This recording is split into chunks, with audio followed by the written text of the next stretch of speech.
آج کی اس ویڈیو میں ہم جانیں گے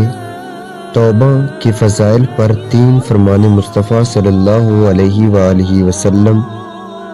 اور توبہ میں ٹال مٹول کرنے والوں کو نصیحت،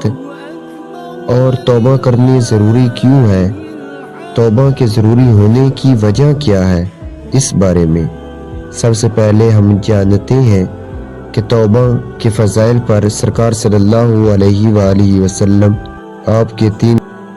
سب سے پہلا فرمان مصطفیٰ صلی اللہ علیہ وآلہ وسلم ہے، جس نے اپنے اوپر استغفار یعنی توبہ کو لازم کر لیا، اللہ پاک اس کی ہر پریشانی کو دور فرمائے گا اور ہر تنگی سے اسے راحت عنایت فرمائے گا اور اسے ایسی جگہ سے رزق عطا کرے گا کہ جہاں سے اسے گمان بھی نہ ہوگا۔ دوسرا سرکار صلی اللہ علیہ وآلہ وسلم کا فرمان ہے، بے شک لوہے کی طرح دلوں کو بھی زنگ لگ جاتا ہے اور اس کی صفائی استغفار کرنا ہے۔ اور تیسرا سرکار صلی اللہ علیہ وآلہ وسلم آپ کا فرمان ہے، جو اس بات کو پسند کرتا ہے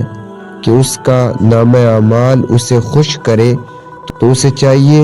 کہ وہ استغفار کا اضافہ کرے۔ مغفرت سے گناہوں کی بخشش مراد ہے،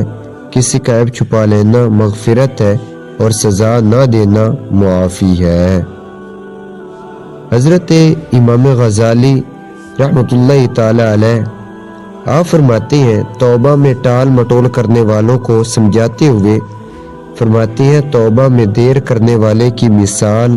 اس شخص کی طرح ہے جسے ایک درخت اکھاڑنے کی ضرورت ہے،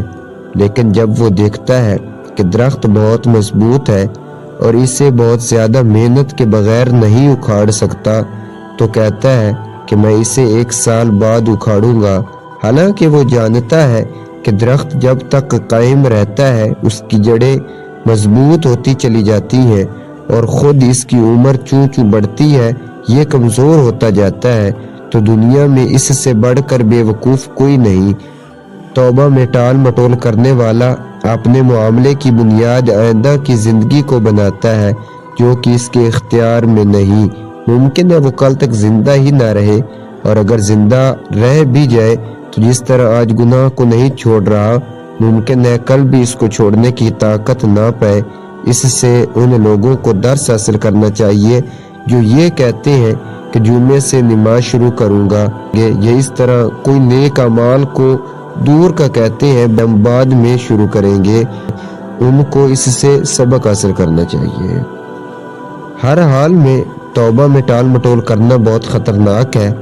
کہ موت سر پر آ کر کھڑی ہو گئی تو بندہ بے بس ہوگا اور موت کو روک نہیں سکے گا،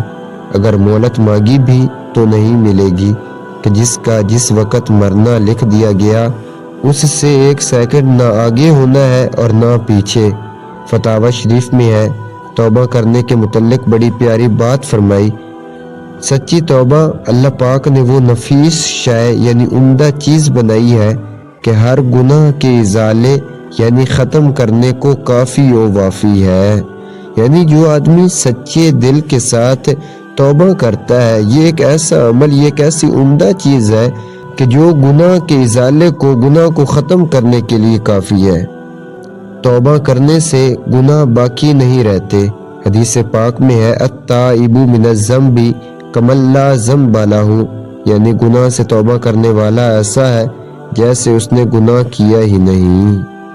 توبہ کے ضروری ہونے کی 2 وجوہات ہیں۔ پہلی وجہ یہ ہے کہ توبہ کی برکت سے عبادت کی توفیق نصیب ہو،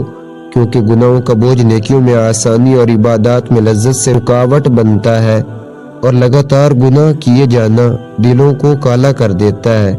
اگر خدا نخواستہ اللہ پاک کی رحمت شامل حال نہ ہو تو گناہ بندے کو کفر بدبختی تک لے جاتے ہیں۔ گناہ پر ڈٹے رہنے والے کو نیک اعمال کی توفیق کم ہی ملتی ہے، اور پھر اگر عبادت کی توفیق مل بھی جائے تو وہ بڑی مشکل سے ادا کرتا ہے، یعنی عبادت میں اس کا دل نہیں لگتا، اس کا نفس عبادت کو بوجھ محسوس کرتا ہے اور بڑی مشکلوں کے ساتھ فارمیلٹی کے طور پر عبادت کرتا ہے، یہ گناہوں پر ڈٹے رہنے کی آفات ہے۔ کسی نے سچ کہا ہے کہ اگر تو رات کو نفل عبادت کرنے اور دن کو نفل روزہ رکھنے کی طاقت نہیں رکھتا تو سمجھ لے کہ تو زنجیر میں جکڑا ہوا ہے اور تجھے تیرے گناہوں نے پکڑ رکھا ہے۔ توبہ کے ضروری ہونے کی دوسری وجہ یہ ہے، بے شک قرض خواہ تحفہ قبول نہیں کرتا بلکہ اپنے قرض کا مطالبہ کرتا ہے۔ یوں ہی اللہ پاک کی نافرمانی سے توبہ کرنا اور اللہ کریم کو راضی کرنا فرض یعنی لازم ضروری ہے، جبکہ وہ عام عبادتیں جن کا تم ارادہ کرتے ہو وہ نفل ہے، تو پھر تم سے نفل کیسے قبول کیے جائیں گے، حالانکہ فرض تم پر قرض ہے جنہیں تم نے ادا ہی نہیں کیا۔